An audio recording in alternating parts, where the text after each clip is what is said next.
He is the most beloved character in the series. The white beard, the half-moon glasses, the twinkle, the gentle certainty that everything was going to be all right, because Albus Dumbledore had already seen to it. We trusted him completely. We were meant to. Because trust is not something Dumbledore built by accident. It was the thing he was most careful about. More careful than the Horcruxes. More careful than the prophecy. More careful than any of the plans he made in the years before Harry was old enough to understand he was inside one. Voldemort wanted to destroy Harry Potter. Dumbledore wanted to use him. And the difference between those two things is smaller than the books would like you to believe. This is not a story about a villain. This is a story about a man who loved a boy, who loved him genuinely, completely, and in a way that made the boy's eventual death feel necessary, inevitable, even right. That is not safety. That is the most dangerous kind of love in the world. There is a scene in the final book. Harry has just read Snape's memory. He knows the truth. He is a Horcrux. He must die. And Dumbledore, who loved him, who called him brave, who sent him into 7 years of danger with careful, measured pieces of the truth, has known this since the end of year 1. Harry asks a single question. He has to die? And Snape answers, "You have kept him alive so that he can die at the right moment." The right moment. Dumbledore raised a child toward his own death, timed it, and called it a plan. That is the thesis of this video. Not that Dumbledore was evil. He was not evil. He was something harder to argue with. He was good, in his own estimation and in ours, and he still did this. He still left a baby on a doorstep in the cold. He still let a boy sit in front of the mirror of Erised until it became an obsession, and said nothing. He still let a 15-year-old carry a grief so heavy it turned him wild, and said nothing. He still looked Harry Potter in the eye for 7 years, and never once told him the whole truth. And Harry loved him anyway. That is what we need to talk about. October 31st, 1981. Voldemort is gone. The war is over.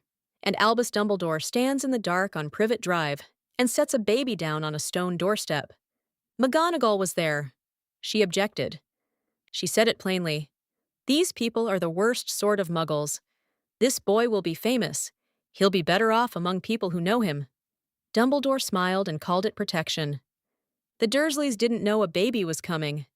There was no conversation, no arrangement, no knock on the door, no choice offered, no preparation made. Just a letter and a child, and the sound of a motorbike fading into the dark. And for 10 years, Harry Potter grew up in a cupboard. Dumbledore knew. He had his ways of watching. He says so himself, eventually.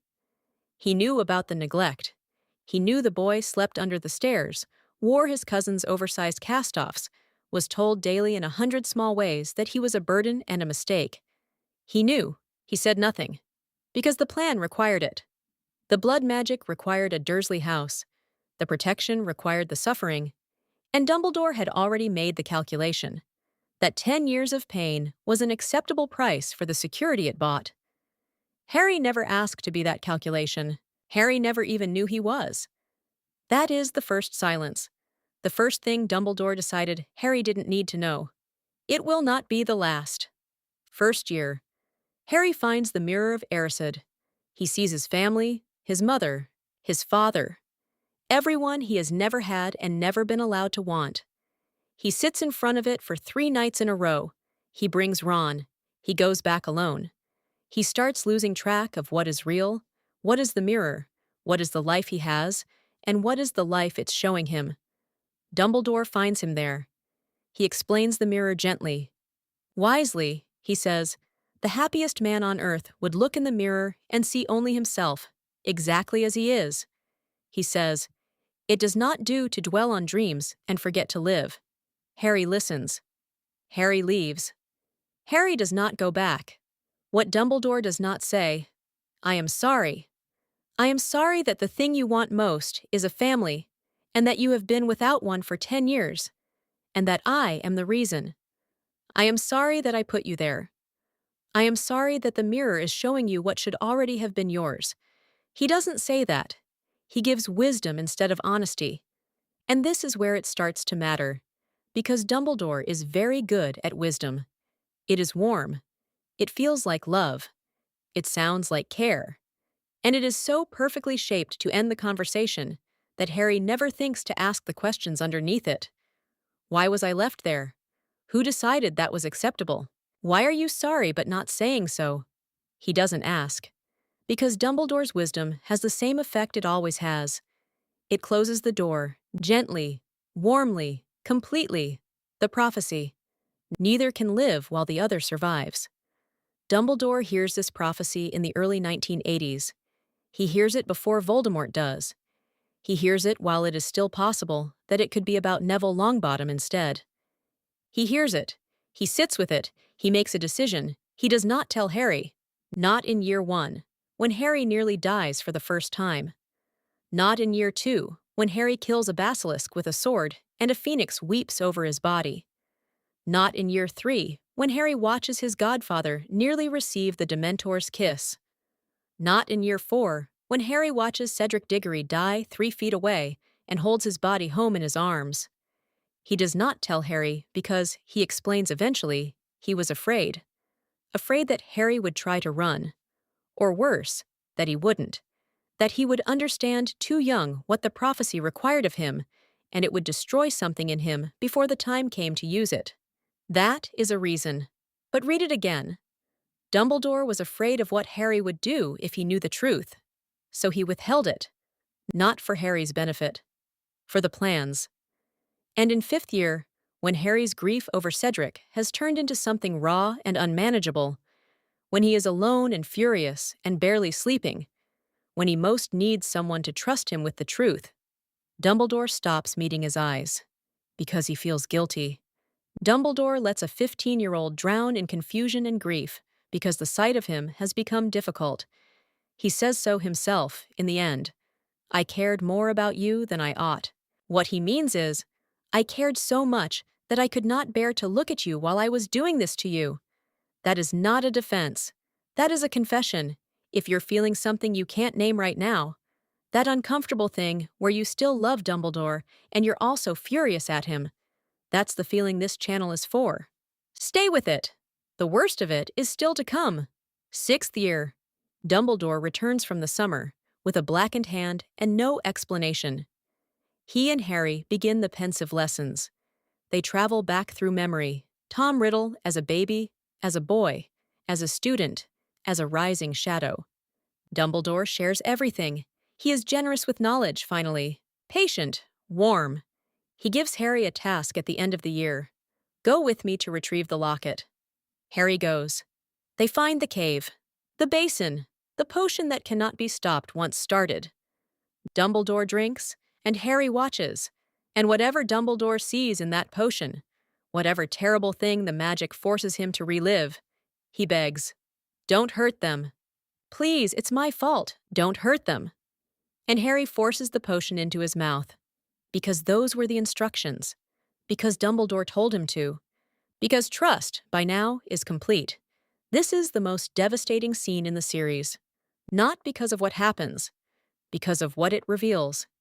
Inside Albus Dumbledore, behind the wisdom and the twinkle and the carefully measured truths, there is someone who has spent 60 years being consumed by guilt. A sister who died. A lover he followed into darkness. A war he started too late to stop. He built the plan for Harry, partly in atonement. He would do it right this time. He would not let this one be taken. He would guide him carefully, love him from a distance, keep him safe from everything except the one death that could not be avoided. And he would not tell him. Because Albus Dumbledore had lived with secrets for 60 years, and secrets were how he survived them. He passed that survival on to Harry. He called it protection. He never asked if Harry wanted it. King's Cross. Harry is dead, or almost dead. He is somewhere between, in that pale and perfect place that looks like a station. And Dumbledore is there. He is warm again. He is kind. He tells Harry the things he was never told in life, that the Horcrux within him is destroyed, that he can choose to go on, that he did everything right. He is generous here, effusive almost. And then he says it. Can you forgive me? I have watched you suffer and said nothing. I have made your choices for you since before you could walk. I have loved you. Can you forgive me? He asks for forgiveness, not permission. Forgiveness is for the past. Permission would have changed it. He does not ask for the thing that would have mattered. He asks for the thing that costs him nothing. And Harry, who has just walked out of a forest and allowed himself to be murdered by the most dangerous dark wizard in history, forgives him, immediately, without hesitation, without anger. He says, "Of course." 2 words, "of course." As though there was never any question. As though forgiveness for all of it, the cupboard, the mirror, the years of silence, the planned death, was so obvious it barely needed saying. And Dumbledore weeps, tears running down his face. Relief and grief, and something else. Something that looks almost like the release of a man who has been carrying this since before the boy was born. He is absolved. In the place between life and death, the plan is complete. The boy lived. The Horcrux died. Voldemort can be finished. And the boy forgave him. Everything worked out. Here is the question no one wants to ask.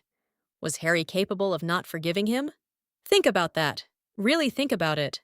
Harry Potter was raised by people who withheld love until he earned it, who used silence as punishment and cruelty as management.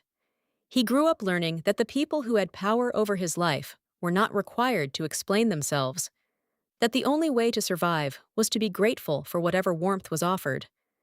And then he arrived at Hogwarts and found Dumbledore, who was warm, who saw him, who said you remind me of myself when I was young, and meant it as a gift, who treated him consistently as someone special, as long as he stayed within the bounds of the plan. The love was real, the love was also a system, and Harry had been trained since the age of 1 to accept systems that looked like love. He never learned to question them. He never learned because no one taught him.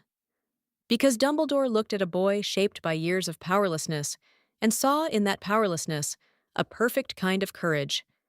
A courage that would not flinch. A courage that would walk into the forest. That is what makes this so difficult. The thing that made Harry the hero of the story is inseparable from the thing that was done to him. His bravery and his compliance are the same wound. Voldemort wanted to destroy Harry Potter. He failed. He failed because he could not understand love, because every calculation he made left it out, because he looked at a boy who had nothing and saw weakness, and what he missed, what he could never account for, was that love was the one thing Harry had been given before he could refuse it. His mother died for him. He never chose that either. But Dumbledore understood love. He understood it completely. He understood what it costs, what it can withstand, what it can be asked to do, and do willingly, if it is held carefully enough. He built a plan out of it. He raised a boy who loved so freely and forgave so readily that he would walk into death without bitterness, without blame, with nothing in his hands and no anger in him. And it worked. That is the most uncomfortable truth in Harry Potter. Dumbledore's plan worked. The manipulation was effective. The love was real. The death was chosen freely. And Harry Potter, standing in the wreckage of everything he survived, named his son after the man who planned his death. Albus Severus, after the headmaster who used him, after the professor who died for him. And he told his son, "You were named after 2 headmasters of Hogwarts. One of them was probably the bravest man I ever knew. He didn't say, 'One of them raised me to die.' Maybe he didn't know. Maybe he knew and it didn't matter anymore. Maybe that is the quietest tragedy in the whole story. That Harry Potter survived everything, and still could not imagine a version of love that didn't ask something of him.